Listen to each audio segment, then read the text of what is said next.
and welcome to the AEW Dynamite review. We are the Dadley Boyz of WhatCulture. I'm Adam Wilborn, joined by Michael Hamflett and Michael Sidgwick here to review everything that happened on last night's episode of AEW Dynamite. But before we get into it, if you're a fan of this sort of thing, make sure you subscribe to WhatCulture Wrestling on Apple Podcasts, Spotify, Amazon Music, and YouTube. We do daily wrestling podcasts where we not only review AEW Dynamite, but also AEW Collision, Raw, SmackDown, the show formerly known as NXT 2.0.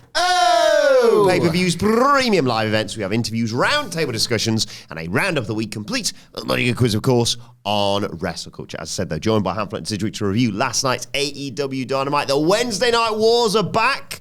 How did AEW do for you, Sidge? I don't know. I haven't seen NXT yet, mate, but AEW was not good last night. It was not good. There was a segment on this show that was absolutely laughable. There was a finish on this show that was absolutely pathetic. There was an act on this show that already I'm like, don't ruin it, don't ruin it. And there was a general middling level to the action, some odd sparks of moves aside where I'm like, I'm just so bored. I just found the experience of watching this show incredibly boring. And I know that's not great analysis. I was watching it thinking, God, this one's still on. You know what I mean? There's no momentum, no flow, no atmosphere, nothing to latch on to. I was just like, felt like a chore. It felt like a chore. Yeah. Sorry, we'll have fun, I reckon. We'll definitely have fun with one segment. I can promise you that. You missed. Anyway, we'll get to it in due course. I don't want to spoil it too soon. You watched both shows, of course. I'm an idiot. Oh, you absolutely you knew. I'll tell you what happened, right? I got my half 3 because I knew we were going to be doing Dynamite first, but I was Your body just woke you up. I was more excited about NXT. So I was like, it doesn't really work with the order of how we're recording them today, but I wanted to watch NXT first. I was like genuinely enthused about that rather than having to wait till like you're going to watch it over dinner. Oh, what a treat. Sacrifices. I've not seen that show yet. I know. Like, jealous. Well, let me get to that because this wasn't really Sorry, like, guys. This wasn't really like a Wednesday Night War because in the Wednesday Night War, a minimum of one of the shows was good. That was not the case this week. Disagree. Hard disagree, by the way. But as a little teaser of what's to come, one of the things that NXT absolutely had, and of course it would, was atmosphere. And as we're about to get into in this review, a chilling lack of atmosphere kind of defined this Dynamite. And like I said, neither show was any good, I don't think. However, it will get you some of the way. It will carry some of the stuff if a crowd feels invested, feels engaged. And I don't blame crowds. This was ice cold, this Dynamite. Yeah. And then when you're watching it play out, you're like, and here are some of the systemic reasons why you could like an individual match, you could like an individual segment, but like look at what's being presented in a very like zoom out big picture way, and you can see why the crowds are cold. You know, this is not another look at the empty seats or look at the building capacity versus tickets sold. This is not that. You could put 5,000 people in there, but a lot of them would have reacted with indifference to some of the stuff that played out here. I'm glad you said that, about the shows as well, because I did it the other way around. I watched Dynamite, then NXT. I wasn't sure, just it was a case of, my love for NXT, whether it was a case of, come on, son, eat your vegetables, and then you can have your steak afterwards. Jesus Christ. But also, the fact about the... Well, and then you can have your cake. The fact about the interesting fact about the Death by Snoo Snoo Arena, where they were last night at Dynamite. I got an email yesterday. I meant to read this on the preview. Shout out to Jason Roger. Thank you, Jason, for your email. Thank you. Who says he's a New Hampshire resident. He's New Hampshire.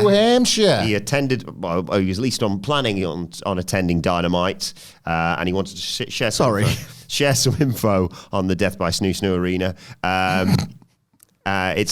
Jason said it's kind of a weird setup for an arena. I wouldn't be expecting a roaring crowd by any means, but a fun fact he adds about New Hampshire. Manchester, where they were last night, of course, is where the chicken tendy was invented, a restaurant called the Puritan. Nice. Good bit of history. It's where the game Triple H was born, I think. New Hampshire, I think. Bursting, exactly. New Hampshire. Jason Hall. Checks out.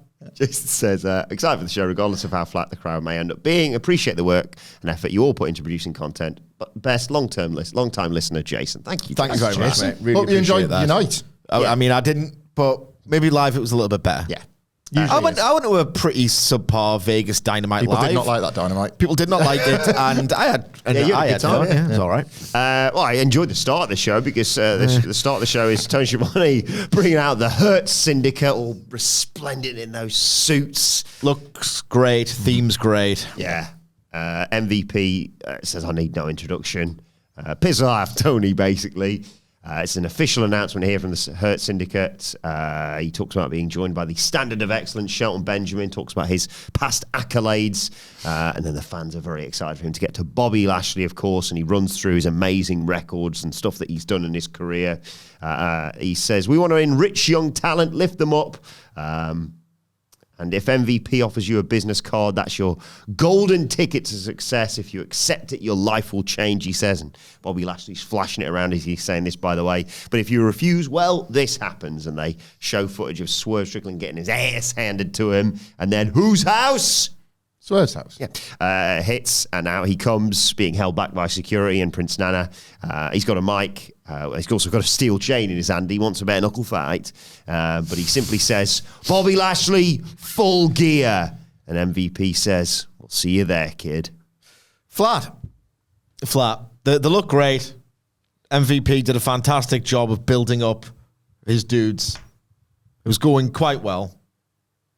And then, oh my God, he said, we are here. And I was like, win championships, take over, make all the money, win the championships. That's what wrestling's all about, innit? When you get away, when you just remove all of these pointless layers of meta and all the rest of it. No, they're here to enrich new young talent. They are the third stable with that modus operandi. The learning tree, the origins of that were, sit under my learning tree. I am Chris Jericho. Yeah. I will take you where you want to go career-wise. And then he's drafted in Brian Keith. And he's drafted in Big Bill, and that's sort of what they exist to do. The Death Riders, the other top heel stable in AEW, their MO is vaguely similar in we want to, not through the same reasons, but we want to sharpen that iron, see if there's any iron to sharpen. You know, we're going to kill you, and then if you survive, great. We have done worthy work for the greater good or whatever. When the Hurt Syndicate... Imagine if one of Moxley's epics ended with that. No. I'll summit. Back to the ring. I'll summit.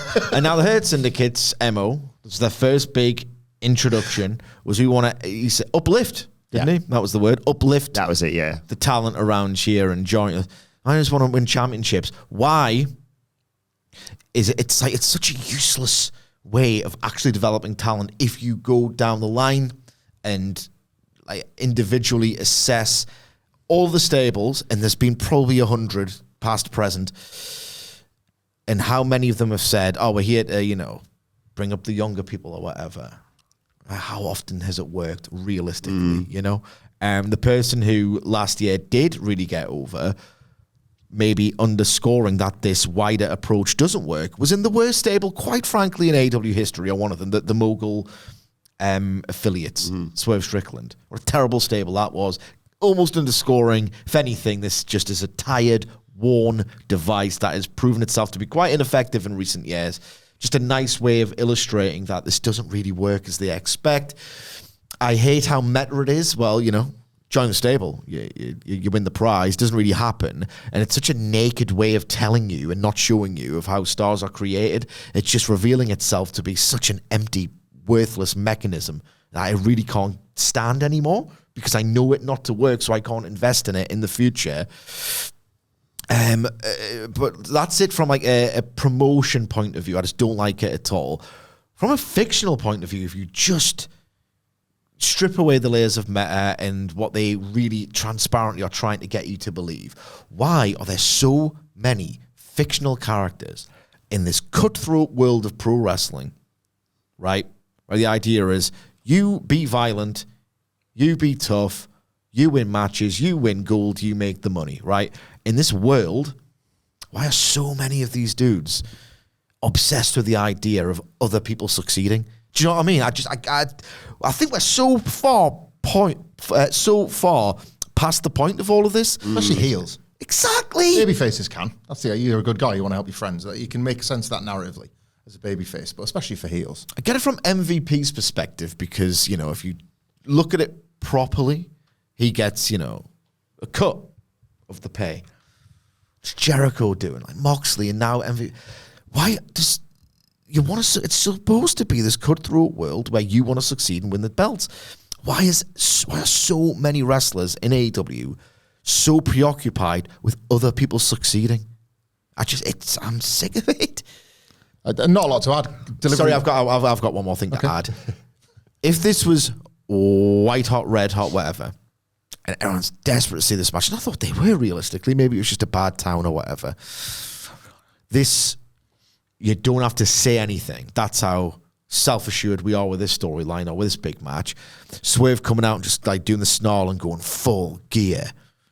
That only works if it speaks for itself. I don't think this speaks for itself. Evidently, it just fell flat. It was almost a little bit embarrassing thinking that this is so. You only have to say the name of the pay-per-view. That's what everyone. And it just didn't. You know what I mean? Did you cringe a little bit at this? No. What was the one you were calling for yesterday that needed the Triple H Undertaker? MJF call. Yeah. That was the only way it could have worked. Not that it would have worked. This was their version of that. Albeit saying like they looked at the sign, this was shouting out the pay-per-view, looking for the same thing, wasn't it? Like this is so epic. Fat, full gear, and speaks for itself. This, and it didn't. It just felt. It was really awkward, actually. MVP's delivery good, content mostly weak. Only thing to add to what Sid just said, and really it's probably just buffering the point at this point. I am tired of wrestlers in a roundabout way saying AW sucks. For one, that's our job. But also, we used to go. That's why the best wrestler and the feeling's been restored. We used to go at WWE for this all the time. What's going on? Did we not used to go at WWE for years because it was built on authority figures that basically saying this place is terrible, we're going to fix it, or baby faces that were working against their own bosses because it's such a hateful place. And the Nexus, and there's so many examples. Was that not part of the rot? Part of the slow death. Nobody in WWE now says this place is bad. You got wrestlers itching to get to the top of it because it's the mountain. It's the Owens, but he can get away with it. Yeah, he's the one guy that sort of acknowledges the rules of the universe, and even then, it's more about his fooheads now than it is his own sort of personal gripe with the company. All of these enrich young talent, build talent back up. It's all with this idea of stinks here. Like, you stink by being here. Your career's going nowhere. We'll fix it. Like, I hate it. That's the undercurrent of all of this. I don't like it, and it's like it gives you, and then don't show it with these quiet buildings or these bad stories or whatever. It's a really hard thing to turn around. I've lived through this with WWE. I saw it in TNA. TNA would do this a lot as well, and they wouldn't even know they were doing it. Bless TNA, the stupid little mate. I loved it, but it was your thickest mate, right? Nobody else can take the piss out of it. You can. That's my TNA. Don't take the piss out of it. It's thick. Like, they didn't even know they were doing it half the time. But like, AEW does. It's a sharper company with sharper minds than to do this as often as it does. Maybe the WWE didn't. It was broken. Maybe the present tense doesn't apply because there's some aspects of the show I'm thinking he's have completely lost it. Yous have completely and utterly lost it. Always love that. That's what I mean. Always makes me laugh. That we can take the piss out of this. Wrong. What's that stupid wrestling? You shut up and leave it alone, yeah? Like, we've been waiting for the. I'm not going to change anything except everything. Anyway. We get a nice video package highlighting Orange Cassidy's history with the Death Riders, and then it's time for Claudio and Pac of the Death Riders versus Orange Cassidy and Darby Allin. Although, where's Darby Allin? Orange Cassidy's the only one, and Claudio and Pac think, well, we're just going to kick the crap out of him on the ramp, and we don't have to do the match. But it was a trap. Darby Allin jumps off one of the entranceways to wipe out both of them. They then proceed to have a match. I didn't make many notes on it, to be honest, because it went to a disqualification, but I know you wanted to talk about one particular spot where Claudio, despite the results, was clearly in the mood. I think I'm going to make another WWE comparison here. Was this the wrestlers wrestling around a terrible finish to try and make this worth something? Because this is one of the spots of the year. Claudio does what I can only describe as a cartwheel backbreaker, in which he just uses his incredible strength to repeatedly backbreaker and stomach break Orange Cassidy by flipping him on the spot. Yeah. You have to see this. It's incredible. It is incredible, right? It's the sort of stuff where, and we used to say this like all the time when like WWE was unwatchable trash. Well, that was a good match for no good reason, but God bless the wrestlers. knowing the finish that was coming, with the Darby Allin spot, with the frigging ring post bit where he's like, that was awesome. The Rey Mysterio stretcher spot, but without the board holding. That was amazing. I'll just horizontal myself to hit a post, right? Lashley does it. Is it Lashley used to do it when he hold on to them and run them towards it? Not let go and throw them. Several cases of remarkable athleticism and physicality, as if they knew that there was no positive takeaway at the end of it. This is the week the Death Riders became a stable of baddies, wasn't it? They're not taking over the company. John Moxley isn't burning down a forest to rebuild a new one. He's just got some opponents lined up. Aye, they're villains. They're just villains. Good. Hopefully it continues. Genuinely, hopefully it continues. I don't want to go on about the soul of AEW again. That was kind of conspicuous by its absence all night. And again, like, how many times do people have to say, this is a bit rubbish, this is not working out? AEW, who know this, don't follow through. Maybe they shouldn't, and go, and then they just sort of like park things. Did it with the Elite and the TK driver. It seems on this evidence, maybe they've realized, right, the feedback is that we are marks for ourselves, and it's very desperate. All of this soul for AEW, or the war for AEW soul, it just felt conspicuous by its absence. I'm very hard to please. I'm a dickhead. Happy about it, but also some freaking conviction. Because if you don't have the conviction, right, to do it elegantly or to stay the course, I'm now going to think everything you do, I can't invest in it. I'll never be happy. This match, Hamflet's covered it. Like, Claudio looked awesome. I think Pac knew what was up here. Like, he did a tornado DDT, and he didn't do that. How you're not dead? Yeah, he just did that normal DDT bump. That was instantly my tell of I can't get into this. If it's not worth doing that bump for, you get those indications. Aye. So what was the actual finish? Tell the listeners. Yeah, the finish is Yuta try. I thought they were leading to quite a fun finish. I thought it was going to be like Yuta tries to interfere, but gets orange punched as he did, and then that distraction sort of leads to a bit of a schmoz and a finish. But Yuta tries to jump in, eats an orange punch, and then Marina Shafir just comes in and kicks the referee out the ring, and I was like, well, I guess that match is over then. Moxley shows up and chokes Cassidy. Darby Allin makes a save with a skateboard shot to the back. Yuta jumps Allin. That's when the match is officially called off. Darby Allin fights off Pac, Yuta, and Claudio with a skateboard. Ducks a briefcase shot from Marina Shafir, but gets nailed with a Claudio uppercut. He really was in the mood last night. I like that aspect. Yeah. That was the big. It was well structured. When he did the kick-ups with that kid's action figure. Yeah. That was brilliant. Imagine that happening at the show. Well, what's your box is all damaged? Claudio booted it. Yeah. This is a bit where he picks up Darby Allin and just throws him head first at the ring post. And I say head first. He's not head first. Well, he's sideways, but his head's the only thing that's connected. So he spins around as he hits the ring post.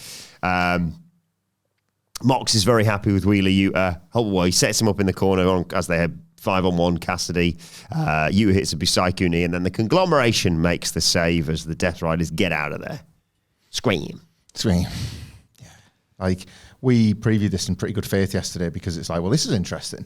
You're going to beat Orange Cassidy when he's got a title shot, or are you going to give the Death Riders their first loss? We thought it was the main event. Or you don't, and you cough out. Yeah. Shocking, really. Not AEW. Nah, it's not. It hasn't felt that way for ages, mate. The match was fine. Whatever. I quite like the post-match, the way it was arranged. Yeah. And I suppose that was the point. That was what the most thought was put into. I like what came next, because Ricochet, looking resplendent in a suit, is met up with after chatting with Renee about the mystery partner of the main event tag match. Because he says many people have issues with the Don Callis family. I should mention that. The Hurt Syndicate approach him, and they're sort of like, checking out his threads. And MVP says, hey, we're just here to wish you good luck. And Ricochet says, watch me work. And MVP says, we will. I like this. And this might be some very, very nice foreshadowing, not just of him joining the group, but of other things to come. He's been a busy boy, Ricochet. He decked Zack Sabre Jr. in order to set up their match on January 5th, Wrestle Dynasty, and did it in this suit. And I didn't once think at the time, is he suiting up because he's Hurt Syndicate and good to go. And now I do. And now I think that's it's going to be part of that match. Presumably it's going to be for the title. If Zach can get past Shota Umino. If he beats Shota Umino. we can survive January 4th in the weirdest sounding Wrestle Kingdom main event ever. It's the worst sounding Wrestle Kingdom ever, full stop. Have you seen that lineup? It's one of those where I shouldn't be surprised anymore. It has been... You rang the death knell on this in 2020? Yeah, I mean, come on, a lot of people did. Yeah. By 2019, I was starting to think you're recycling the same combinations here. We are approaching the 5-year anniversary of New Japan Pro Wrestling strapping up Evil. Really? That's so much The fun. 5-year anniversary we are approaching. We are approaching that. They didn't think people were sad enough in the pandemic, so we're like, we'll give Evil a belt. That was like, it was one of those like, all right, that's definitive. Like finger poke of doom, the handshake at WrestleMania X7 17, Evil with the double belts. It's like, all right, it's finished then. It's completely finished, and we are approaching, or not too far removed from, the 5-year anniversary of that event. And I look at the Wrestle Kingdom, and I'm like, I know it's a tangent. I don't care. It underscores how amazing Resurgence era New Japan Pro Wrestling was when 5 years into its death, its slow, pretty tragic death, that it still scans as a shock when you see the Wrestle Kingdom lineup and you're like, Jesus Christ. What happened to this business? What the hell happened to this business? I suppose if people were crying about New Japan in 5 years' time, you'd hear... And then they'd watch a different Japanese wrestling promotion. They could watch Noah and The Whale. And it would sound a bit like... Hi guys, I'm Noah, and I'm The Whale. Very much. That's a bit of office power for you there. Yeah. But Ricochet, I think he's going to join the group as he should. He could be a pretty awesome heel for Zack Sabre Jr. on January the 5th. He's doing bits. He's doing all right, Ricochet. I think this run's starting to come together. It feels like he's important. He's relevant. It's starting to come together. In ring, he was the best part of the night for me, other than Claudio. Yeah. What came next was the Fight Without Honor. It was the conglomeration who'd just come out, obviously. Briscoe, O'Reilly, and Ishii versus Ab Tree. Ring of Honor World Champion, the Nueve. Is that what we call it? I don't care. Chris Jericho. Big Bill. I wonder if he's working on the January 5th, because I suppose his wife's going to be free on the 6th now, isn't she? So, Brian Keith. Big brawl from the start. Briscoe nails Jericho with the Ring of Honor title. O'Reilly hit a dragon screw on Big Bill over the top rope, which was nice. Jericho avoided a J Driller off the apron through a table, but Ishii backdrop driving him through the table instead. Big Bill fires up, hits a big boot. Briscoe launches off a chair over the post onto a dive onto them, and that leaves Brian Keith, Bad Apple, and Kyle O'Reilly fighting on the apron. They both just fall through a table together. Briscoe sets up a ladder against the barricade. Takes too long, though, and gets chokeslammed through it by Bill, at which point Tony Schiavone says, look what happened to that chair! What? He's having a bad night, Tony Schiavone. Goes to picture-in-picture. Nigel were having a lot of like... It was a bit picture-in-picture. I was like, are you two all right? You're having a bit of a row? It was a bit Vic and Booker, wasn't it? It was. And they're on like Collision together and they're all right and stuff. Yeah. It was a bit like... Is everything okay? We come back and... Stupid goddamn card tricks. The commentary is becoming a problem. I used to absolutely love the AEW commentary, in spite of Jim Ross. And then what's happened is... It's Taz. Taz is the missed. Taz, Excalibur, Schiavone got a little bit too cutesy in jokey, in Joke Jones. All right, dude. Indeed. I'm starting to turn on Excalibur a bit. They're trying these big swings of the soul for AEW, these big emotional swings, and he hasn't got that in him, I don't think. That's some interesting coaching Jim Ross could do is... you need to polish up them turds, Excalibur. Hey, X, I sold some crap in my life. He's a good action caller. He rarely captures or elevates the emotion. And I think... I used to really rate Excalibur, and increasingly I don't think his work's been that great. Would you not say that is product-based, though? Because surely you would go back and hear him capturing the emotion in February 2020. Oh, I'm saying, yeah, absolutely. That's what, like, he could do 2021, yeah. Yeah. Maybe it all just stinks. What? No, but a job of the all-time great announcers we'll take out and try and make it matter. We'll try and find that one little thing in it. Oh! Teachable moment! Couldn't even look at your face as you said that. Go on, mate. Do the recap of the boring match. It was boring. It sure was boring. We get one of these a week. The thing is, I was like indifferent towards it, and then on the preview, you were like, I think you said something like a quadruple juicer or something. Flaming table for me, Jeff. Yeah, and I was like, oh, I'll tell you what. I thought they'd go hog wild. Yeah, We'll give you ECW. Did just happened to be 2008. So Briscoe and Jericho. That's good humour. Honestly, it's all good stuff. It's all good stuff. Briscoe and Jericho swinging chairs at each other.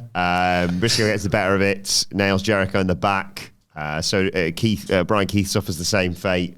But Big Bill just looks great. Some big boots and a boss man slam. Was that a bit where he was like, and I was like, he looks about 8 foot tall now. He looks even bigger. Big Bill will not be defeated by the learning tree. No. It's force of nature. Yeah. But he misses a corner charge, and they all three gang up on him. There's a high-low from Ishii and O'Reilly to send him outside. Jericho tries a lion tamer on Mark Briscoe, but Ishii just nails him with chops. Briscoe wants a J-driller. Brian Keith makes a save with a kendo stick, and O'Reilly and Bill fight off. We'll come back to them in a bit. There's like a Tower of Doom spot, but it turns into Briscoe powerbombing Jericho while Ishii superplexes Brian Keith. Then we see O'Reilly and Bill fighting. Bill wanted a big choke slam off some crates onto some tables, but O'Reilly guillotines him and they fall, crash through the tables. Briscoe charges with the ladder, but Jericho Jericho drop kicks it. I'd let it fall off a 20-foot ladder. Tables large, chair.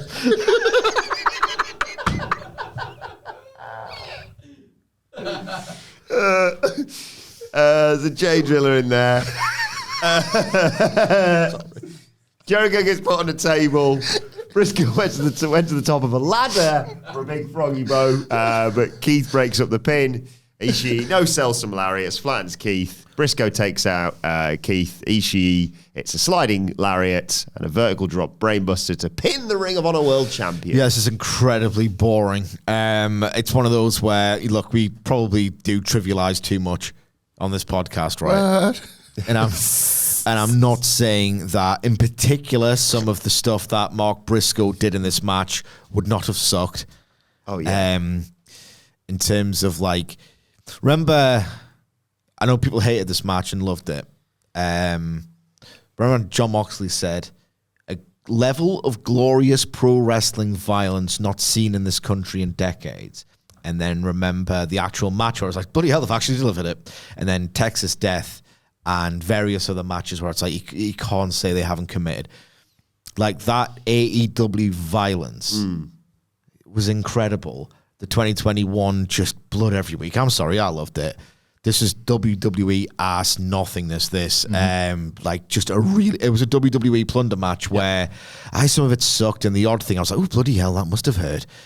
That berserk, violent, that energy of AEW violence completely and utterly missing. I thought they'd go hog wild. I thought, right, a fight without honor. That means something to the few ROH fans that remain. This is just a fight with plunder that you see every single week. You know, it's just, there was nothing to this at all. Don't care about the characters. I don't think it was even like that insane. Like, that AEW violence is another thing that's just kind of gone. I mean, I shouldn't say that. All Out has just happened. That is goldfish stuff, right? And you can't do it every single week on TV, which begs the question, why bother doing the match? Why bother doing the match? AEW will commit to violence still, so I probably should rephrase what I've just said, but it only works because they go that hard and it's not that frequent to that level that they go. Don't do matches like this for no reason. It's utterly desperate, phoned in. Oh, that'll make this a bit more. That'll make this unexciting program a bit more exciting. Yeah, they blew through the ladder war, and like even that had a little bit of texture to it, and they still were just like Sidge pointed out straight away. Jericho got this tiny celebration, then it's Ishii comes straight out and like, let's move on to the next thing. So everything you've just like witnessed Mark Briscoe go through was Jericho was the worst garbage wrestler If you think of you had the FTW title, he had the ladder war, now the fight without honor. The amount of actual plunder he's done this year, it's so excessive. Yeah. And it's meant to be a shortcut, and it's meant to be his, right, okay, I can't really give you, the Full Gear 2019 main event anymore, or some of my, or even like the Ishii matches. I can do some shortcuts. He's rubbish at it. I apply plunder now. That when I bang on about, well, if you're going to be a high flyer or if speed's your thing or whatever, you've kind of got to be the best because there's so much of everything now. Yeah. The level is constantly getting raised and raised and raised. You've kind of got to be the best, otherwise, understandably, people might drift off or you might lose the crowd or whatever. Same applies to plunder. You've got to be creative, or there's got to be real texture or thought or pacing or more structure than there was here, than that by the numbers stuff that we've seen hundreds and hundreds of times. Now on house shows, they put people through tables in order to give pieces of the tables away to the fans. It has become that normalised. So to put this on television and expect more of a reaction, it's just not... Friggin' Sting was holding himself off balconies when they did pay-per-view versions of this. They found ways to make it that fresh spark and different and alive. This was... I love it, right? But if you watch... a match that is dated and is yet still wonderful is something like the Hardys versus the Dudleys at the Rumble 2000, Madison Square Garden. Oh, the energy's out. Yeah. The energy's incredible. Move by move, the match is the sort of thing that we see too often now. But the energy of that building for feeling like they are getting something pretty much for the first time in a WWE setting is unbelievable. And that's what carries the viewing experience now. That's gone. You cannot use that anymore. You cannot rely on that. And I've never taken a bump in my life, but Chris Jericho should know better. This is one of the situations we were just talking about. He's got nothing left. We were just talking about the Punker and Ryback before we came on the air, and this is one of them situations where if somebody backstage could go, well, which is it, Chris? Were you phoning it in, or are you dumb as f***? Yeah. Because if that match plays out, you can only expect it to go this way. So which is it? Yeah. I mean, it's just so unalive. Yeah. We see the Death Riders leaving the arena. Moxley said, just so there's no confusion, a Wheeler Yuta doesn't owe Orange Cassidy anything. Staying on your couch and being a nice guy doesn't buy you loyalty. Only a cause does. Yuta's not your student, Cassidy. He's a soldier under my command. He's caused Darby Allin disappointment, shoves Yuta out of there and says there's a time to kill, heal, destroy and build. It's time for those to stop playing the thing they want people to take seriously. And he leaves with Shafir. Look at us nodding. You want to go? I'm just kind of... The shove was pretty nasty. The shove was nasty. I do like that element. I do like that element. I'm still not convinced Wheeler Yuta is it was a grapple who made the point of he's the most expensive investment of all time when you think about it, because all of those millions spent on acquiring Moxley and Danielson for a combined 4 years. It's a vehicle really did one day. We'll do something with Wheeler Yuta. He's not a good promo. He's good in the ring. I'm quite enjoying his face acting in all of this. No, he's a good actor. He's very good in the ring when he can really sort of flex, but he doesn't really get the opportunities because the roster's too big, and that's another problem. This is fine. Jey Uso's the model. They have made a main event out of all that investment, and he doesn't have good matches almost ever. So and it's worked. So there is a model there that suggests that this can still work, but long road. Then it was time for let's have a wrestling time with Adam Cole, baby. Oh God. Against go on, Will, but not trivialize this. Against Malakai Black. You want to say about him? I mean, why don't you review the match and then I will sit back for 45 blissful minutes. I might submit myself, in fact. So when you know. Excalibur on commentary brings up how Cole has never beaten Black in all of their singles matches. 6-0. Early on, Black catches a super kick by Adam Cole. This is me saying this, right?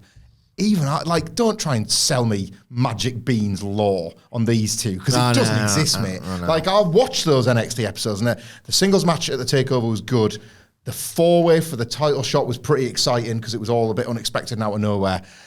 I got zero memories of the other ones. Let's not even Hangman Page Jay White this one. Do you know what I mean? When you're talking about records and who's got to win and all that sort of, you're just pulling that out your ass. Yeah. That's me. Yeah. I'll have WWE Lotto out, mate, but not this. Early on, though, Black catches a super kick and refuses to attack the previously injured ankle. He won't target Cole's weakness. Cole fights back, wants a heat seeker, Black avoids, though, dives off the apron. Cole hits a super kick in midair to take us to a break. When we come back, Cole hits a neck breaker for 2, wants the Panama Sunrise, eventually gets it, but that brings Black to his feet, and he hits off a pump knee to reset as they both collapse. Black counters a superplex, wants the Sunset Bomb, hits a pump knee instead. They trade super kicks. Cole hits the neck breaker on the knee. Cole rushes it. Malakai Black, and Black hits the end out of nowhere, nails him with it, but to the surprise of everyone, including Malakai Black, Cole kicks out at 2. Black tries to drag Cole up. He collapses, and it's all a ruse because he catches Black with a super kick and a Panama Sunrise and another super kick. We're both down again. Cole gets up. Black tries to get up and then realizes he can't and accepts his fate. He sits there with his legs crossed and basically says, "Come on, finish me off. Put me out of my misery." And Cole hits the boom. Finish me. Show my dick, no, bro. They can finish me up. Cole hits the boom. And gets the 1, 2, 3. Kyle O'Reilly was watching backstage and getting checked over by the trainer whilst all this is going on, by the way. Cole thanks Black, who slowly gets back to his feet. Cole offers a handshake. "Put that away," says Malakai. Gives him a hug and seemingly says farewell. And then we'll talk about Cole's promo in a second because I sense you want to talk about this, actually. Oh, God. All right, this match was really not good. It wasn't like, it would be very hyperbolic to state that this was their Heroes of Wrestling match compared to their glory years. Well, not far away. Yeah. Like Adam Cole, I mean, again, I find it really difficult in good faith to critique his work. But he is on TV. He's meant to be back. Harrowing injury, really rough time of it over the last few years. He's not the same Adam Cole. He is not the same Adam Cole. Malakai Black, I don't know. Apparently he's been absolutely fitter than a fiddle for, however many years. So I don't know, but he looks pretty washed to me. Yeah. Isn't there like there's an injury somewhere in there with Malakai Black? Oh, God, well, apparently not. Apparently that's just a fabrication from the dirt sheets, which is what we all do all the time. Or maybe, I don't know. The House of Back. This match was not very good at all. The reaction was dim. It had that bleak, God, he's not irrelevant and past it vibe to it. I couldn't really, care. It was just kind of happening in front of me. And I don't think Malakai Black was that good in the match. Realistically, I don't think he was. But the psychology of this finish will infuriate me until my dying breath. I immediately thought of you, I'll be honest, mate, as soon as this finished. That sounds a little bit like the start of the House of Black program. And then it would end, of course, with a shotgun on his dick. No, I'm not. The psychology of this finish will drive me insane until my dying days. So, the perfect finish is when you've taken this crowd on this unbelievable trip, and then you can almost get away with something like this big swing for an iconic moment. Because if you've got them and the work is worthy, think of, I don't know, The Undertaker's shock kick out face, where it's oh my God, he's mortal. Or, I love Kenny Omega falling over in exhaustion when they're doing the Rainmaker counter. Yeah. That's one of the all-timer for me. I can see that in my brain. He's practically crying at the 40-minute mark of Wrestle Kingdom 11. He's literally in tears wailing, right? You can only do that. Big, iconic, ambitious thing if the body of work precedes it and earns it. This was like a really subpar, cold, not particularly well-worked TV match. And then Malakai Black, because he cannot just get bested. He cannot just get pinned. He has to act like, I described it on Twitter as this noble warrior's death. I have finally been taken to my limit. And this is me we're talking about. This great warrior has finally been felled. I can do nothing but submit to defeat and allow you to do it. I am such a noble warrior that I will let you defeat me. That's how much I honor you, sir. And then he just sits down and takes, what the f*** are you doing? Who the f*** do you think you are? Do you know what I mean? Yeah. Who do you think? It's Hogan jobbing to God instead of the Warrior, isn't it? He didn't beat me, but the big man upstairs got the 1, 2, 3. It was just my I'll time. let you off this time. It was just my time. Right, okay, I've got a lot to say about this, I think. I figured that was going to be the case. This only works, one, if it's such an ambitious thing to do where it's like, my time is over. I must concede to you, sir. You have bested me in battle. With honor I die. I'm not. It was the most mid-match I've ever seen in my life. The hubris of this finish was outrageous. It was laughable. And here's the thing. I personally think it was laughable. If this crowd are bang, bang, bang, bang, bang, bang into it, I'm thinking, right, I think it's a bit corny. But my God, you've worked them into thinking you are this sort of infallible, godlike guy who just never gets beaten. Yeah. This myth in the real world almost. And you finally had to just accept that your time is done because this dude, Adam Cole, has beaten you at the last. It was the most mid-match ever. You can't do that in a match like this. Yeah. You just can't. Call an audible. This man, we're failing. I can't go out like this. Just pin me. Just pin me and put me out my misery. He's not going to say that, is he? So in the body of the match, they don't earn... He's been definitely not goofy if he's saying that to me. You're right. In the body of this match, they don't earn this finish. People watch Malakai Black sort of like succumb to Father Time or whatever he was going for. And everyone's just like, what's he doing? Like, do you know what I mean? Like, no one was like, oh my God, Malakai. Malakai's surrendering. It was just like, why is he just letting Cole win? Yeah. I'll tell you another thing as well, right? So it didn't do it in the body of the match. This would only ever work if it's like, can you imagine the pathos of like the Undertaker going out and this is how the streak ends? Of like, oh God, he realizes he's done. And he's just, tell you what, he's done, but he's going out like a noble warrior. I would accept it if it was Taker. Yeah. WrestleMania. Running knee, Ted DiBiase Jr. gets the win. Yeah. You know what I mean? Yeah. Malakai Black is a dude in AEW who sporadically wrestles every now and then in feuds that no one can really piece together or remember. Yes, he has that winning record. It's totally empty and transparent and no substance to it. No one really considers him this great, invincible figure. All I could think about when I watched this was, who do you think you are?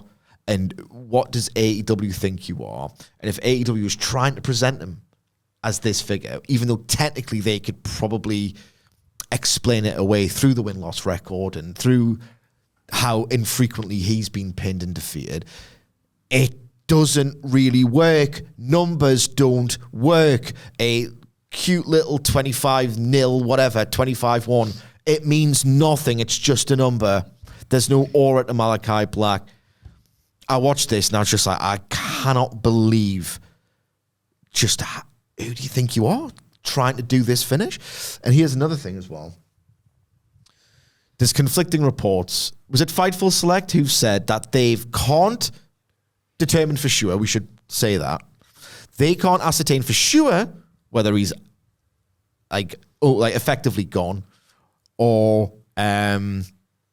but that's just what they've heard. That's the talk of the locker room. Yes, the internal belief is his contract may run out at the end of this year or the start of next year if both parties agree not to go for the options, because I think it was TK said in 2022, we've got a 5-year deal, but that was a 5-year deal I think generally believed to be like a certain amount of years with options for both parties. He's definitely not retiring, just to clarify. And was it Justin Wang? On Andy X / Twitter, who said, I don't know what this is, where all this has come from. I was hanging out with Malakai just the other week and he's not leaving, retiring or injured. Scenario A, he's out the door, right? We'll go through that first. Scenario A, he's out the door. This was still like the hubris on this was still outrageous if this is how he chooses to leave. Like, it's just bad character work to think. It's almost an insult to the intelligence that this great Malakai Black's been put away. That's the opposite of going out on your back as well, isn't it? Because you're not, man. You've made it about you. You're feigning going out on your back when really you're making it about you. You've made it about you. You've made yourself look like this noble warrior, whatever. It's like, I never got the impression that Adam Cole's beat Malakai Black. Yeah. There's a way to do a job, he didn't do it. If it's scenario B, and he's just sticking around, it's one of the worst finishes you'll ever see in your life. Yeah, Adam Cole's got to become the new leader of the House of Black. I bequeath to you my finish, sir. And while you're at it, boot me in the back of the head. It's just never a pinfall with this guy, is it? No. I've that. He's done this before as well. There was the trios match at All Out 2022. Yeah, where it was like the wave at the end, the kind of the half-arsed, was it Sting, Darby and Miro? Yeah. A half-arsed job to a half-arsed makeshift team that was like instantly forgettable on purpose, and then a wave goodbye and a like, no, I'm not going anywhere, you idiot. Like, Even though I've just said goodbye. I mean, it's just... I don't know. Strange. Well, FTR... I mean, everyone knows what's going on. FTR facing that. I know it's not necessarily him, but the House of Black in the tag tournament thing that's got going on. Is that right? Say again? Remember that rightly? The whole thing for like who faces Private Party in that 4-way. All right, it could just be Matthews and Brody. I don't Funny know. if he just forced his tag one. No, shit down and take the finish. I suppose, narratively, they've got a lot to play for as a group, but he's just... I feel fine, Malakai. Brody, you will shit down. No, I watched this and I was like, of course. Of course. Is it, like obviously in this case, we assume Malakai Black has requested this be the finish and this be how this plays out. I've got any idea. But like Jack Perry did a similar thing against Bryan Danielson, didn't he? This like Yes. sort of, I will eat my defeat this time. As you said, in Noble Warrior, I love that, by the way. Like, I have been a great Noble Warrior, but I guess this time my battle is over. My race I was is playing the run. Gladiator music in my head. And he's walking through a field. Go to them. Okay, give me the face. But I was like, the great Malakai Black has been pinned. Yeah. What an incredible event this is in the lore of AEW. Off. I don't know if I'm influenced by the finish, but the match was a wet fart as well. Oh, God, it was really bleak, was man. like this like kind of sad, plodding thing. Like And Cole gets jeered again for kicking out at the end. Yeah. I love Adam Cole, and I want this to work, but one of the It things... ain't working. It's not working, and my patience is going to extend to after the MJF match, because it really can't be understated that this kind of terrible story threatens to sort of undermine and overwhelm everything, including what could be a completely different match that we're working towards based on how things played out later. But I was thinking, well, the entrance 100% of the time gets a massive reaction, even in empty buildings, quiet buildings, whatever, Full Sail, go all the way back, Ring of Honor. That's struggling. That entrance, that catchphrase is struggling. All of this is struggling. It's playing. It's like you see it manifest in the matches, because last week they turned on him and just went with Buddy Murphy just because it was like, well, this stuff looks better, so we're going to do this now, which is weird. Like it's all wrong. Like I like root for Adam Cole so much. I root for like the end of this deal, because I'm still fighting for this title, and I think I think Triple H wants to push him. If he ever gets his hands on him, it's like, I think I'd still run with you as the top guy in my whole company.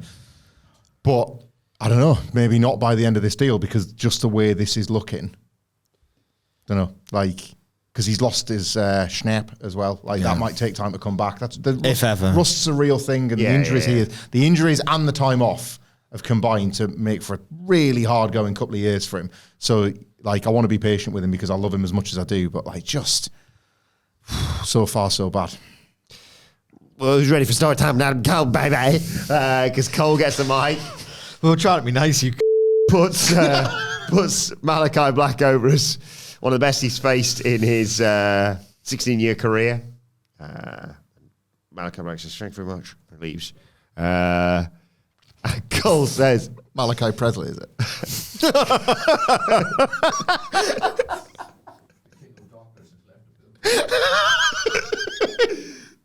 Right, like shooting and shove my shoulder. after I finish, after you hit me with that, after you load the boom, I'm all shook up. To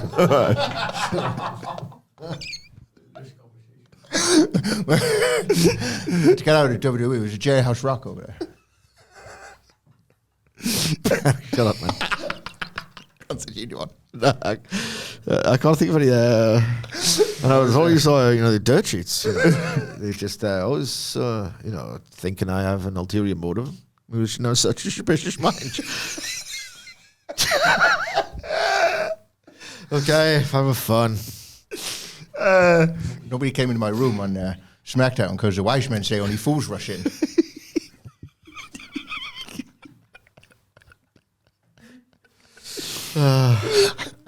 Anyway, Cole said he's got one more win left. He'll get his hands on MJF. Roddy Strong needs 2 more. And he says, if you're wondering, by the way, if we both get 3 wins, it's going to be a triple threat at Full Gear.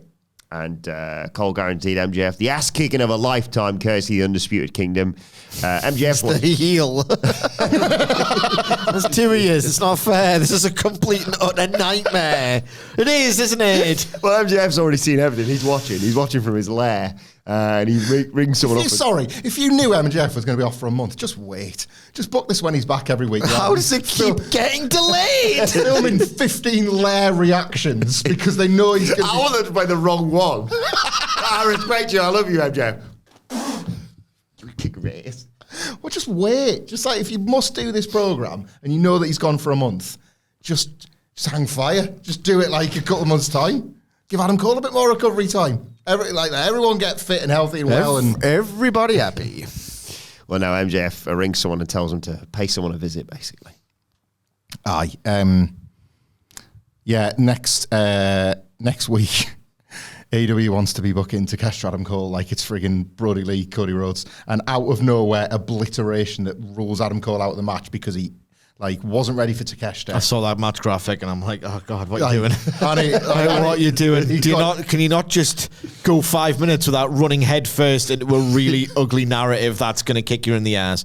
Just have. Are you stupid? Just have Takeshi kill him for the story. Strong gets the match, and that's a bit of tension between Strong and Cole because Adam Cole has overestimated himself. Takeshi gets this big, impactful win.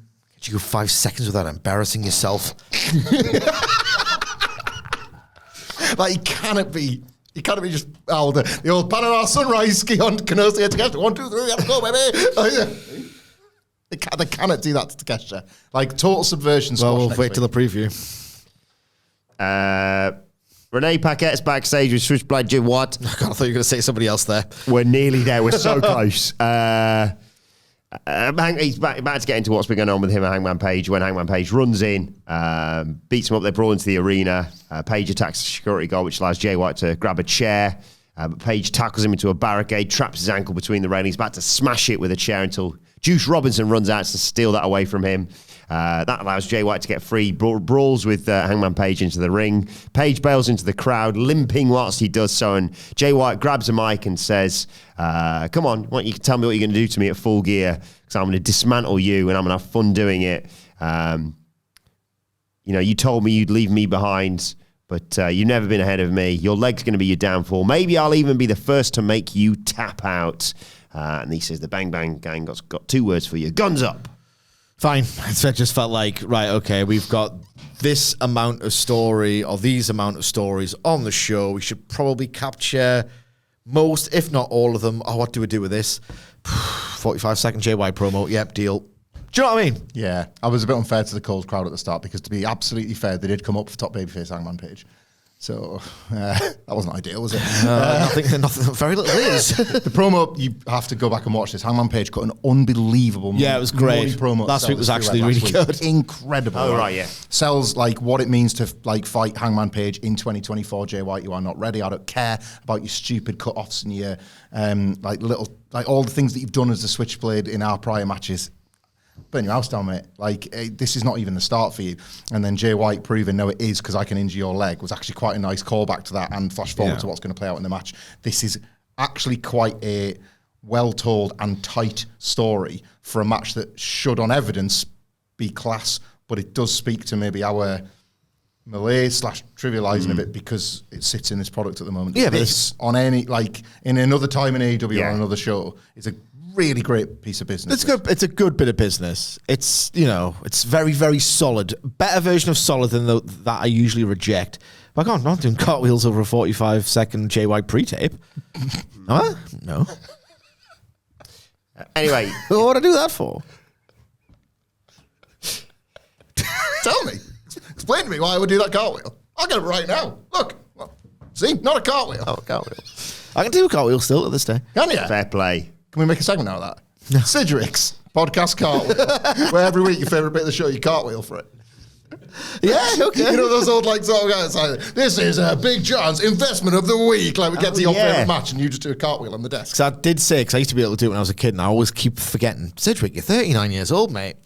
And I was like, James, I can do a cartwheel, you know? Because like the youngest was there starting to do like cheer and all the rest. So I can do that.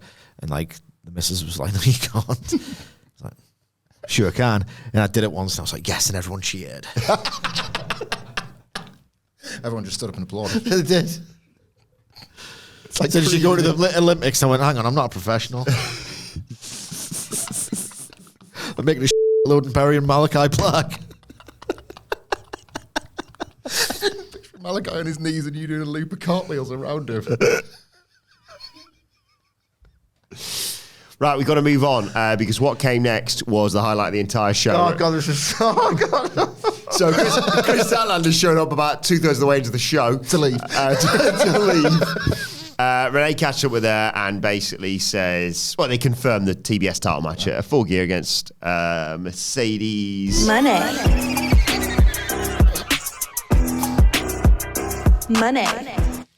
And she says, can't wait for Full Gear. See you later.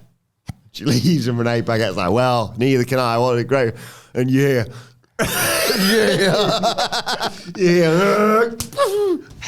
He wasn't my car.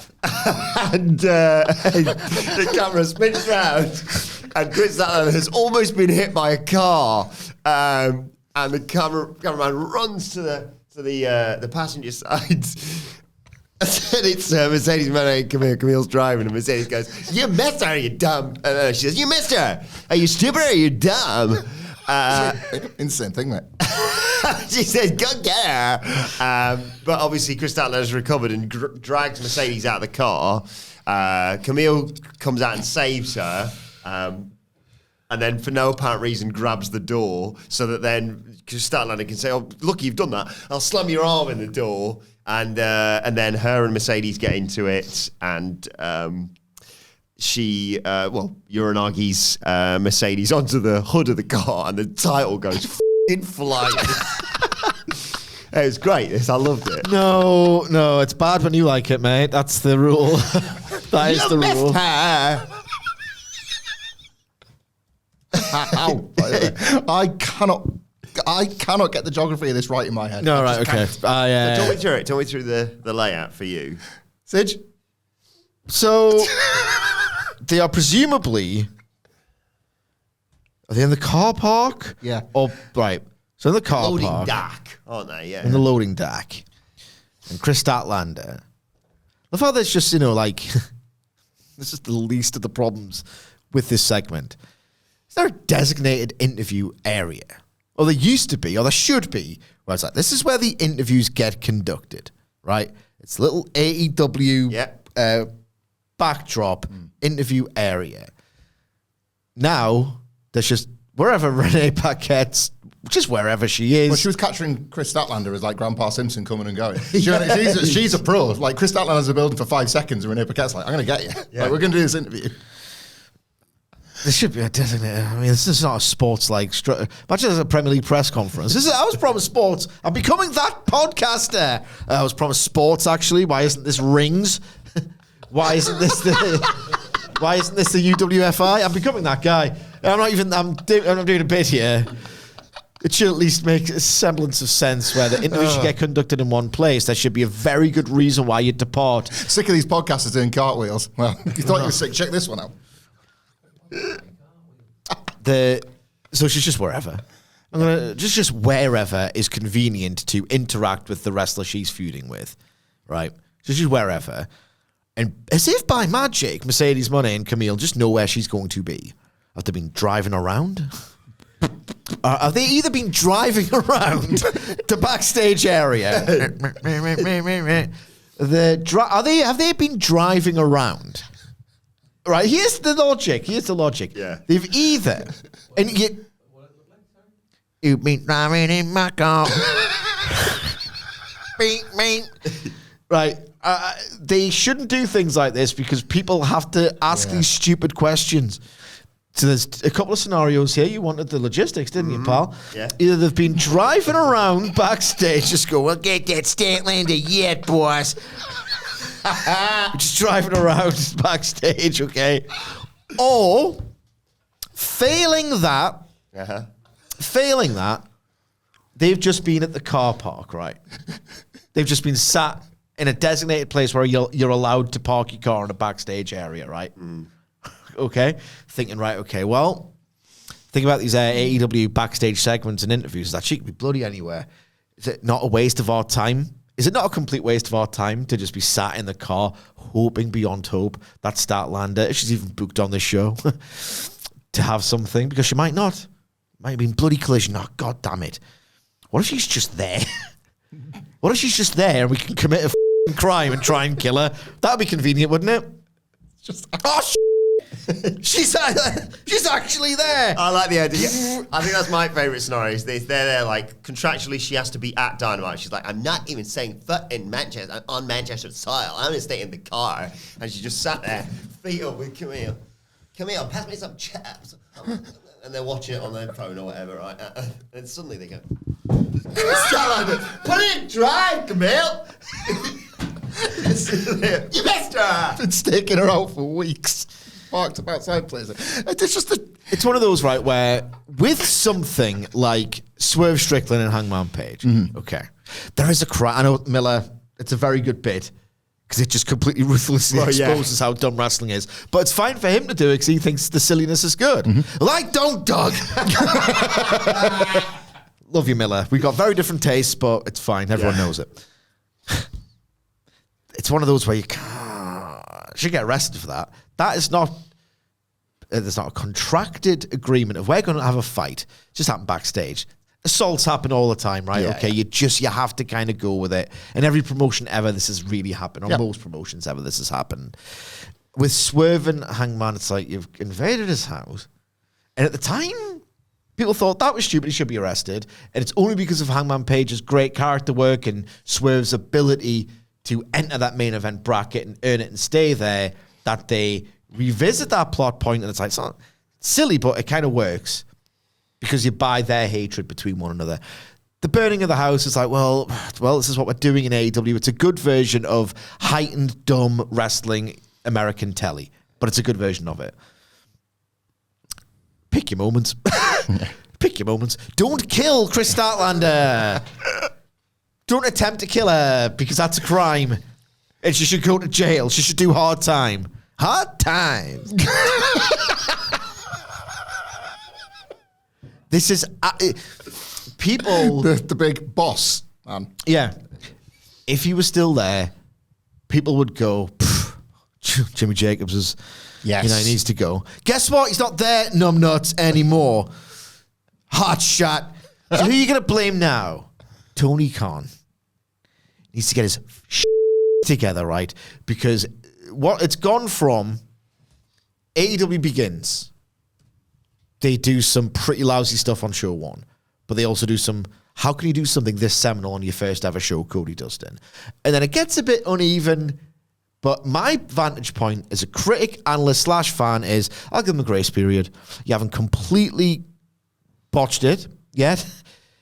You've done so much great stuff that I'm willing to think that if you're capable of that, maybe you can shed the bad habits. And I won't go too hard on the bad stuff that you do because I know you're capable of good, and I want to connect with this. Okay, I want to praise it equally and fairly to a point where, and I've said this before, hands have been up. Late 2019, I didn't go hard on them enough. I really didn't as an analyst. And then what happens is February 2020 happens, and it's just pretty much 98% incredible. And then they do this ridiculously, impossibly great job during the pandemic. And then they reap the rewards by 2021, where there's some rubbish on the show. I mean, Matt Hardy was there after all, but mostly it's excellent. Yeah. What's happening now is they've been so uneven for so long. They've really exposed themselves as honestly total posers. Like doing the Continental Classic was almost frustratingly a good thing because it was like, it should be that easy for you all the time, and it isn't, because you're going to do bloodbath stuff with Malakai Black and Adam Copeland months later, and you're going to bring back the rankings for a week, and it's like, he's like, just lying to me now. You're posing. All of these false dawns reached a point now where I'm almost giddy at the thought of burying it in a podcast, right? I'm just to make it a little bit more entertaining for me. the houses aren't great. The ratings could be better. The sentiment online is it's not very good anymore, is it? Or it's not hot, or you've bungled the momentum from All In, and this is a really bad place for AEW to be. People openly mocking it and enjoying it just so they get something out of the program. It's not a good place for them to be. And I'm at the point now where it's like, I'm still a little bit annoyed that they do utter shit like this. An attempted murder. And I'm annoyed because I know you probably could still be good if you just got it all together. Another year of this, if you look at where my emotion has been, I'll be WWE past it era, just coming in and burying it and just laughing at it because it sucks and it really sort of just insulted me, so I'll insult you back. This segment was a complete joke. You've really hit on something there, because this is 5 years time of Dynamite now. It's within touching distance of lasting longer than Nitro did. I will lose the disappointment soon. 5 years into Nitro meant 2000 WCW. The comparisons have never been fair when everybody says something is like 2000 WCW. This is bad. Nowhere close, but you have just isolated the exact thing that people used to then and people do when they retrospectively review it now. About 2000 Nitro, it's just the opportunity to take the piss out of it. That was happening at the time, by the way. People were watching it. You remember this, Sidge? This company's dying. September 2000 was the first time anybody mentioned that WWF could buy it, or that Bischoff was putting the Fusion deal together, and what that implied was something needs to save it because it's finished. It's dead. Finished. I mean, this isn't obviously. This is never that. It's never been that. I mean, they just got $600 million. Yeah, nowhere close. In terms of how we talk about it and that kind of analysis and that sort of, there's something to have some fun with. This segment jumped out at me as that, knowing that we were probably going to watch it again in the office before we came into the podcast, and we have a couple of times. Watching it back to pick at the multiple things that don't make sense / are funny about it. My current obsession is, I was thinking of when Rikishi hits Austin, and a year later it's revealed, and he's the hit and run guy for a bit. So there's a time when not many people remember this, he tries to get him again. Yes. And it's when Triple H is the mastermind and he hasn't revealed himself. So he's in the car, hammer sticking out the window, whatever it is. And he misses him, right? So what happens when somebody misses is the car has sped past the person who has dived out the way. So Austin jumps out the way, Rikishi's there, and he's like, Lena, I nearly got you again, Austin. See you at the pay-per-view, whatever. You're going to ruin my career. You don't sell anymore, Steve. You're killing the business, mate. So that's what that looks like, because he's missed him. He's trying to kill him. He's going at pace. Somehow, I cannot work this out. You're right here. I've just thought about this. I cannot work this out. The pullback and reveal of the near miss is Chris Statlander in complete line to get hit by the car. So while Mercedes Moné is calling Camille a thick head, she could just put her foot down and get her. Yeah. They're way back, aren't they? It doesn't work. The space is so... Was their strategy, because there's that barrier, was their strategy not kill her, but knock a barrier, sliding into Chris Statlander? Why would you run the risk of a life sentence by running someone over if you just wanted to give them a scare? And you could kill her. It looked trash, right? The whole thing looked rubbish. The attack was lame. The dialogue was mid-card program. Do it again. Yeah, I said this immediately. We thought this, didn't we, a few weeks back? Don't do it ever. Well, if you're going to do it. We thought this a few weeks back where it was you know what? Probably needs more coins, that. Should we film that again? Should we get 3,000 more coins? Oh, just more car I'm sorry. I'm going to stop swearing because we've got a very busy afternoon. It's all right. They were just okay. Frustrated. They just air it anyway. There's not enough coins there. People are going to laugh at this. Air it, don't care. I filmed it now. I've done it once. I'm not doing it again. I'm going to kill it. You still air you down. Jericho asked me nicely. I just, I don't expect. Maybe this is the point. WWE has absolutely trained us that they are, I wouldn't even say they're masters of it, but they know how to do this stuff sometimes. But then the bigger point is, but they do it, and oftentimes it's something to take the piss out of, so maybe just don't do it at all. Maybe maybe you can't do a good and bad version of this because even the good one kind of goes against what you should be producing, and the bad ones look like this. The space is so small. I want to watch it again upstairs. I'm going to try and make sense of this. They've actually tried to reverse over her. And that's why the car is there. Chris There's not Statlander, enough space. hang on, Chris Statlander is walking out of the building. Well, I've been here 5 minutes, so I'm away now. Car reverses over her, like, she sees it coming. She dives out the way. So the car is there now. She's on the floor where they've knocked that barrier over. And I'm going to say it again.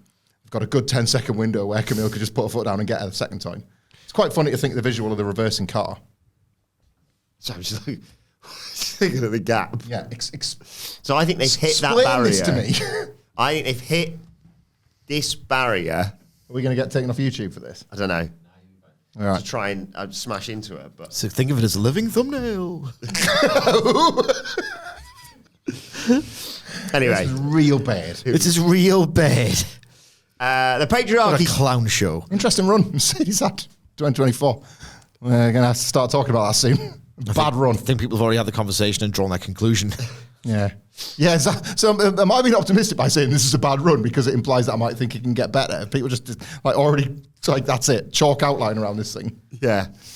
The patriarchy come down to the ring. Of course, now that features Kip Sabian. Christian Cage holds up the world title contract, tells everyone in Manchester, shut their mouth whilst I conduct some business. All right, Ridge Holland, shut them out. Shut your mouth. He's got security there, but it's for Hook's protection. He welcomes Kip Sabian officially to the family. He's a fatherless loser like many of you here. And we get a nice flashback to when Kip Sabian stole his pen. But it's justified because he said, Sabian's actually pretty smart there because if you see there was the BCC or the Death Riders or whatever waiting to attack me. So had I signed that contract, they'd have interfered and I wouldn't have won the world title. So, Sorry, one more thing. Just back to back. Vehicular manslaughter angles, money in the bank contracts. Like, what are we doing? I want to know one day when this proper story comes out, the specifics of the plans that changed over that sort of 2-month period. With Danielson. With Danielson, with McGuinness, with Darby, with Moxley, with all of it. Because this is they're making chicken salad here, right? Yeah. And like there was a news story that broke a couple of weeks back where it was like a secret plan where like Moxley and Danielson, no, this was the plan all along actually. It's like, I don't know, mate. I watched the telly and I don't believe you. I want to know because this was like, again, this is their attempt to like make something out of this. Like when we had a bit of fun at Kip Sabian being early the other week, principally he was still there to distract Christian Cage. well, was he? Or was he already part of the... Because who won that match? Christian Cage on account of a completely unrelated run-in by Hangman Page. But he was already out there because of Kip Sabian's... It's like, oh, how are you going to bring Hangman Page out? We'll make him think that Jay White's about to win. Then you're not there. Where's Man gone? It's... Not yet, mate. I didn't care for That's this. why he said not yet, mate. That was the I clue. see, yeah, that was, yes, he did call him his mate. I'll go and sit back down, father. I will say that the kill switch thing has probably altered plans yet. Yes, further. that is that's the plan that matters. I don't really care about Kip Sabian as a character. I don't care about Hook anymore. God bless and thank you for Christian Cage. I just found it so funny that he's the complete 180 on Kip Sabian to this, like, I don't even care. Like, Dad died. That's how much I hold you in disdain to, he's the best one. Come here. Nick Wayne's kill switch now. Yeah. Yeah, he said he did more for him. It's just really, he's such an arsehole. He did more for Nick Such Wayne's mom. a, like, heartless, manipulative arsehole. I was like, that's great stuff. You did more for me than any of my sons ever have. And he it's glares at Nick Wayne. It's great. He hugs him, and Hook's bat signal appears. Hook says, whatever you got to say, make it good, make it fast. I ain't got much patience. Cage said, look, you're a wild card. You got crazy eyes. You're an ass kicker. I need a son like you. But I realised if I was going to have you as my son, I needed to take your dad out of the picture, basically. It's all out of love. I took him out of the lead pipe to the leg out of love. But why didn't Taz tell you it was me? He looked at me right in the face. Taz is a legend in this business. Yeah, he was the face of an outlaw promotion. And then when he went to the big leagues, though, Cage says Taz buckled under the pressure of the bright lights, hid behind the commentary table. WWE, the big leagues and bright lights of the world wrestling entertainment. That's another problem. That's what he's saying there. Do you want to be do you want to be like your dad, hiding behind the commentary table, basically, or do you want to be a world champion like me? No one cares Taz is alive. I wish he was dead, to be honest. says Christian Cage. He's the best. He's the best. That fires up Hook. He fires through security. The patriarchy all bail out there, and of course all the security get their asses kicked. Cage is smiling whilst Hook screams about wanting a one-on-one match. This is a polished turd. This is how you polish a turd. Christian Cage, man. Mr. Reliable. Now what he can't do. Yeah. You need him. What a signing. Tony Khan was right to be as high as he was, even if at the time we were like, him. Like, what a valuable man he is to have around, Christian Cage. You say, just love him, man. He's so funny. He's such a good lad. Well, I needed you as a son, so I had to take your dad out, and now I've realised your dad needs to die. So, okay.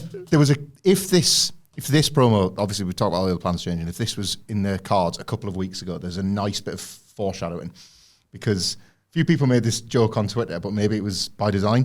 Kip Sabian and Nick Wayne's mom had like very similar hair.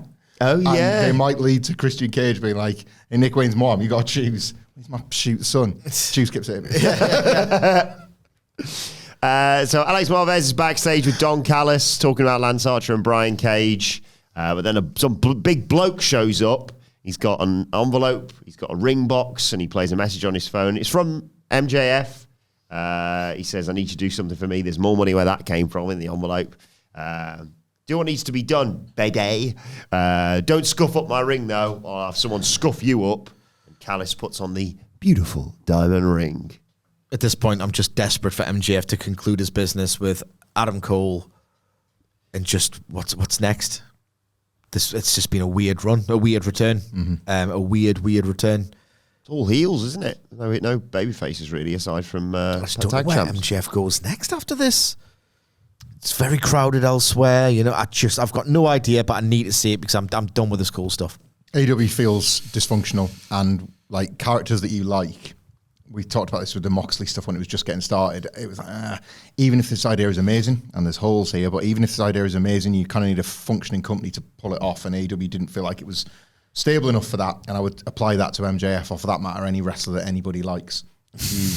I don't mean that sound as bleak as it does, but if you've got a wrestler that you love, AEW at the moment is kind of a dysfunctional place creatively and how it presents stars, that one week you might be on this path with them, and then the next week you might not get what you want. You kind of have to keep your fingers crossed that they have like a good week from one to the next. Yeah. No, it's time for now. The main event. Nearly. Because it's time for the only women's match on this show before the main event. God! Jamie Hayter versus Penelope Ford. Ford attacks Hayter before the bell. Fires off some strikes. Hayter comes back with a big suplex, though. And nails her with some punches, but Ford hits that handspring elbow and a charging boot. She misses a moonsault. Hayter flies in with a drop kick and nails her with a brain buster. Hayter tries to the lariat, but Ford does that awesome Matrix move that she does into a cutter for a nice 2. That was great. Yeah. That was nice. Hayter fights out of a fireman's carry, though, and hits the Haterade to get the 1, 2, 3. I think this is my favourite part of the show, Same. I think this is my favourite part of the show. A completely refreshing, lean sprint with some really cool work. That's all. Off the back of a nice TV story, well told. Between two characters with obvious and clear motivations about wanting to get back on track and win gold. Like, this was a bit of competitive energy to it. Simplistic in the best way, as opposed to a lot of the other stuff. They might have even underserved it, really, given the chemistry that they had. Like, it's come and gone, and you might not remember it, but in the moment, this was a really, really lean, cool, fun match. But thanks very much. See you later. The Penelope Ford story. Yeah, I know. But that was the only women's match on this card, which means we have to get to the name of the game. Before that, though, we have to get to the aim of the game.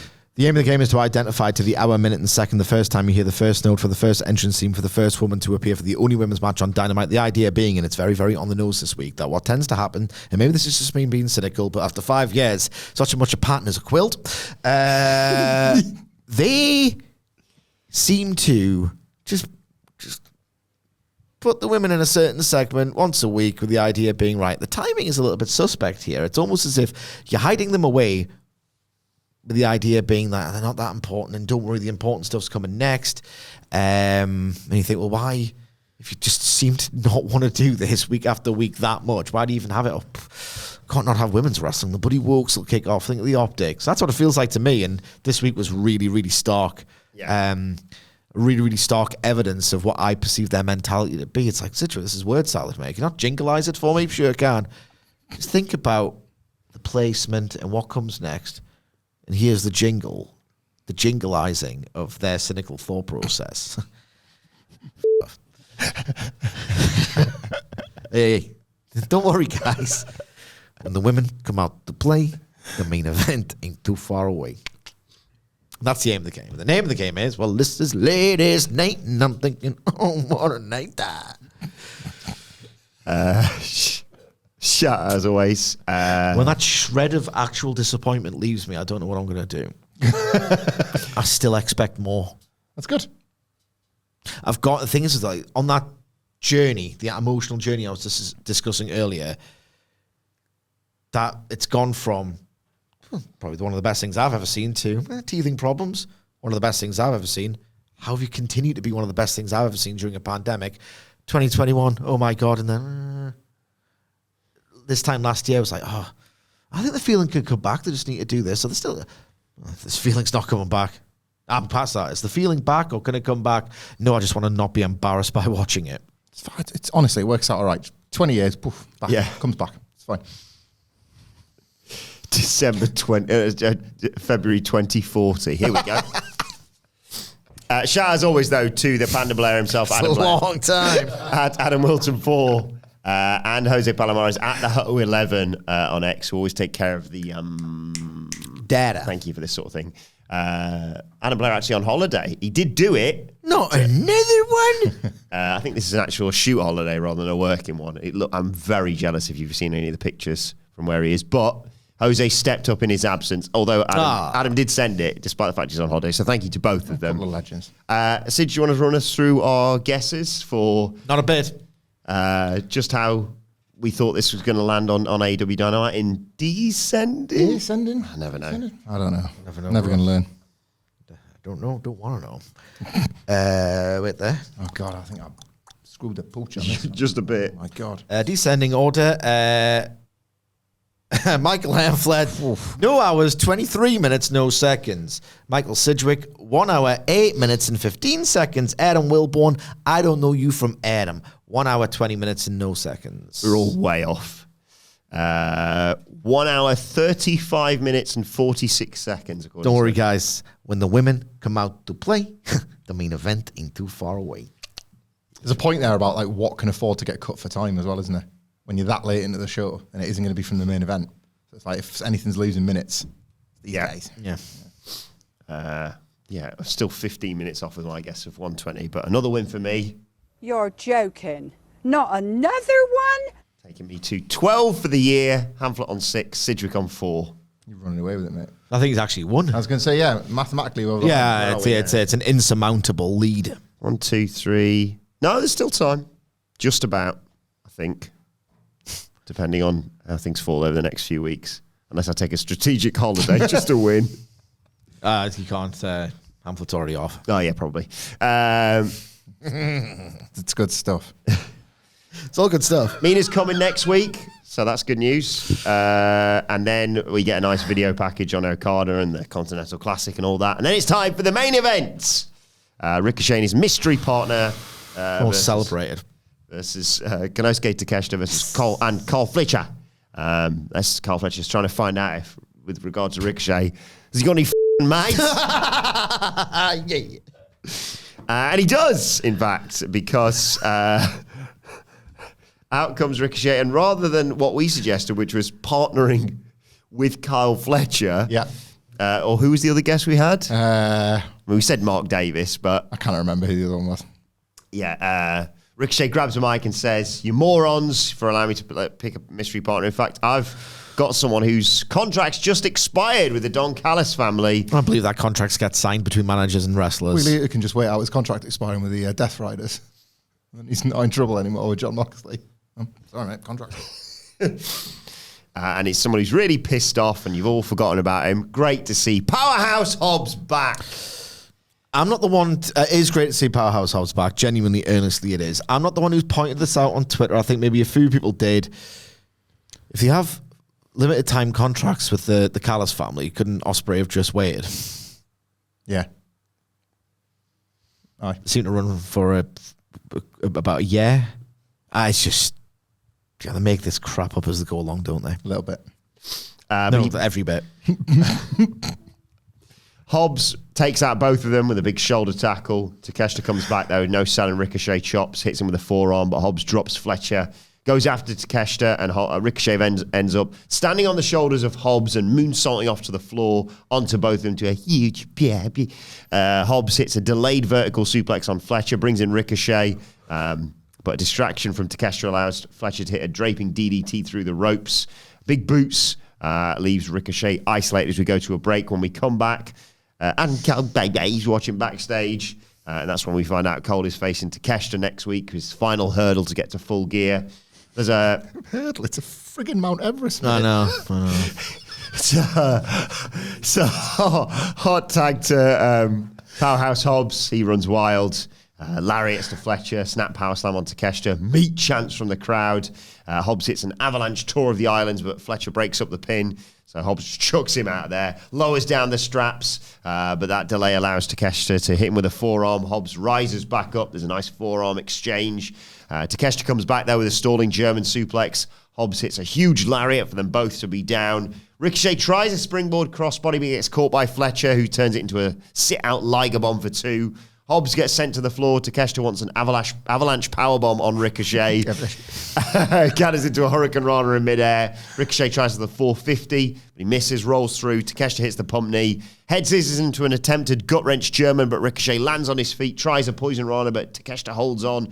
Fletcher flies in with a Doomsday device for 2, but Ricochet avoids the power drive knee, hits Takeshita with a thrust kick. Fletcher just gets nailed on the outside by Hobbs. Takeshita tries for the home run lariat, but Hobbs takes the bullet for him, shoves him out of the way. Ricochet flies off the top, tries for a Hurricane Rana. Takeshita catches him, but Ricochet snaps through. Pin attempt. Shooting Star gets 2, and in the end, he hits the spear gun charging lariat to get the 1-2-3. I thought the match was okay. I think I was just in a mood with Dynamite. Yeah. If this opened the show and was move for move, I might have had a bit more fun with it. But, you know, the vibes matter, the quality, the broad quality, the direction. All of this matters and impacts the enjoyment of the wrestling. It really does. So maybe I was just in the mood with it, but I didn't really get moved by it that much. I will say that the sequences between Takeshita and Ricochet were outstanding. Absolutely outstanding. I did come up for those. That was like that crunchy attempt where I was just like, he's going to get spiked on his head and neck. And there was that fright, and Takeshita can conjure it brilliantly. So that was really good. But, you know, Takeshita, you seem to only win the international title. What, the last pay-per-view is getting pinned already? Like, the Young Bucks kept being pinned for the tag titles when they held them, like, every other week, it seemed. Or every other defense, or every other trios match, or it's worse, eliminate. Fletcher's getting a push right next to him. Yeah, There's a push happening. I know. Yeah. So you go from, like, I might... this might not be in the correct order, but it doesn't really matter. Vehicular manslaughter attempt, Money in the Bank contract stuff, women barely getting TV time, to champions getting pinned. This is an absolute late 2010s WWE Rolodex nightmare of just stuff that happens, and it's not good. Yeah, like, I probably like the match a little bit more than Sidge. As a result, I got a real thing for Ricochet Odd Couple tag teams. I think they always work well. Malakai Black, Braun Strowman, Powerhouse Hobbs. I think there might be something to this for more than just this. Honestly, I was going to say this conglomeration of baby faces, different amalgamation of baby faces to fight the Callis family. Let's watch that next week. Whatever, 4-4, that'd be fun too.